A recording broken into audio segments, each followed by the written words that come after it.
I'm on an adventure. A journey across the land and to the stars. And I want to encourage you to discover your land with new eyes. I want you to get up, go out, and look up to the stars. Sometime after the waters of this intercontinental ocean receded, fertile plains emerged, and with that came the advent of humans who walked these plains. Our story begins at El Cuartelejo in the early 17th century. But humans roamed these plains long before that. Human artifacts have been found in the Flint Hills area dating back 10,000 years.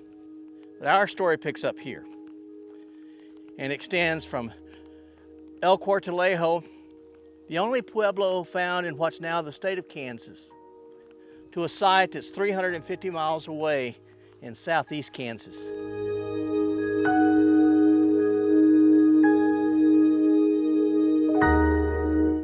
A place where a family settled, looking for a home, and created a little house on the prairie. Well, to start about talking about when mankind began to inhabit these plains, you have to come here. It's the first only known pueblo in the state of Kansas.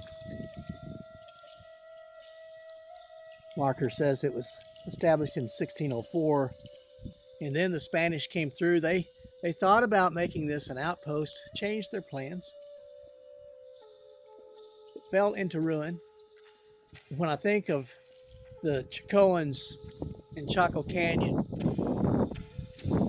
and in 1250, as they left New Mexico and moved north, they didn't come here to see this. There's some similarities in construction. Wide walls and the doorways. But here it is. See the rooms inside. The stone from the surrounding hills were used to build this pueblo. Walls were plastered inside and out with adobe, and then the roof was made with willow poles, brush covered. Now that's very similar to what the Chicoans did there in New Mexico. Now when this was excavated, they found charcoal and burned tools. It's all evidence that this pueblo had been destroyed by fire. There's no indication of doors or windows.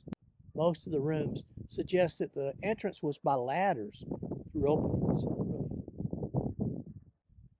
The Kansas State Historical Society re-excavated this pueblo in 1970. They found portions of hearths, 2 sections of outer walls, several post holes were all that remained. These surviving features with the descriptions of 1899 were used to reconstruct the ruins as they appeared when they were first uncovered.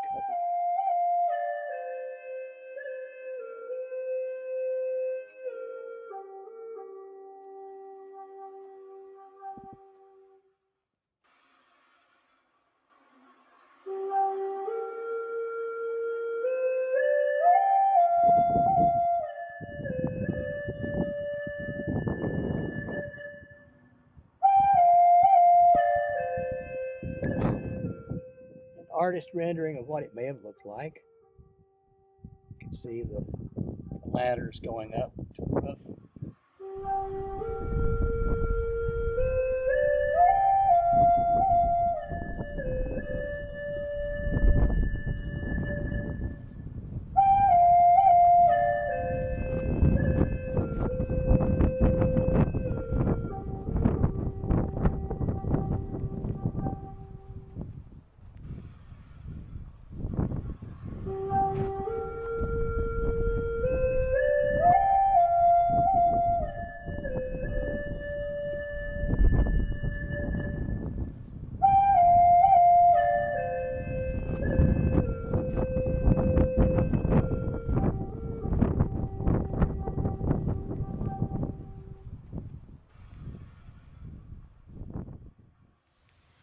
Good morning. It's about 3 a.m. This is the only Pueblo site in the state of Kansas here at Lake Scott State Park, and beautiful park. If you're ever here, staff is wonderful, and it's just right on the lake. My campsite last night was amazing, and I slept so well, which I needed to, so that I could get up early this morning. Tell you what we're doing. We are taking a photo. It's a bit cloudy this morning, so I don't know if we're going to really be able to get the Milky Way like I had hoped, but it's still going to be beautiful. And we're going to take a series of 9 photos. We're going to do 3 for the baseline, and then we'll raise it up so that there's a 1/3 overlap between that baseline and the stars.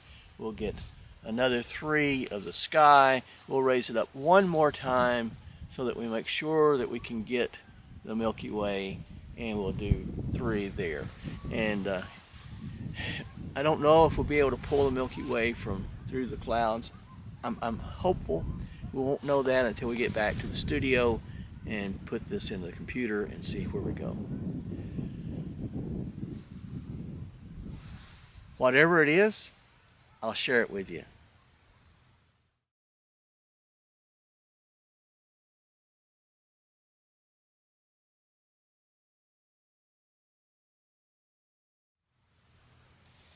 Well, now let's go on to our next adventure. Lake Scott's 350 miles to the west. It would have taken 2 weeks by wagon to go from Lake Scott to here in southeast Kansas. No, Cuartelejo was not the only native site. There were other peoples that came across, names that you would recognize like Apache and Wichita, the Miami, and the Osage. This was all Osage territory, all the way up through Osawatomie, Kansas, Council Grove, that whole area. And I think it'd be a misnomer to think that everything was peaceful and everything was good. Anytime you have different cultures, there are clashes. And certainly these cultures clashed. They had different customs and different beliefs, different ideas of the future. But there was a wind that was blowing. A wind that at first may have seemed subtle, coming across the Atlantic. The Spanish came in, and the Spaniards, they explored this area, but they really weren't interested in settling here and living here. They were looking for what they could get from here to take back. Riches, gold. But other Europeans had different ideas, and some wanted to settle.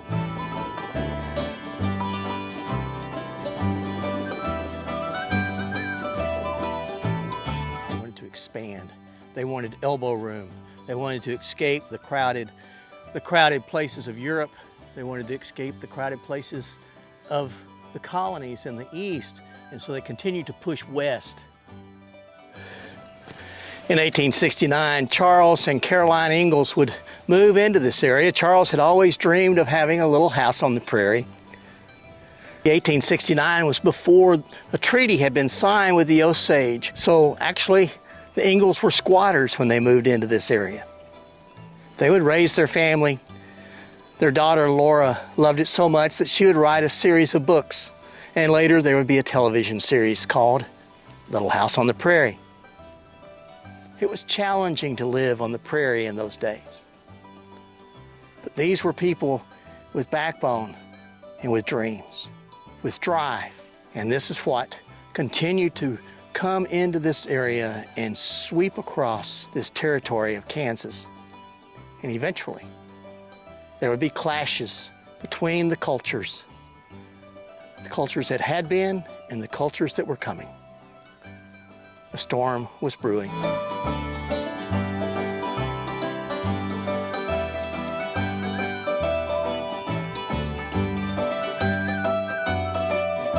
Well, night has stretched across the plains and the stars are out. But there are some clouds, some low-level clouds along the horizon. I don't know how that's going to affect the Milky Way shot tonight. This may be the most complicated Milky Way shot that I've ever done. I want to take several frames from each position.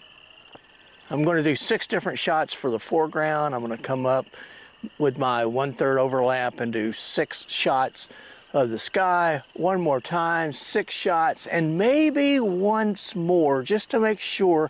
I want to get the arch of the Milky Way coming across this homestead. There's an old wagon over here, and I'm using that as a part of the foreground, so I'm trying to get the wagon and this cabin and then some of the tree line in as a foreground shot. I'm planning, I would probably do over 100 photos for this one panorama. The images in this panorama were shot with a 16mm lens, aperture 2.5, ISO was 3200, and a 10-second shutter speed. This took a long time. And honestly, I don't know that the effort really warrants the image, especially since the clouds have moved in and I wasn't able to really get the core of the Milky Way like I wanted. I did another panorama that just was a simple 1 image per composition, 4 rows of 6 compositions each.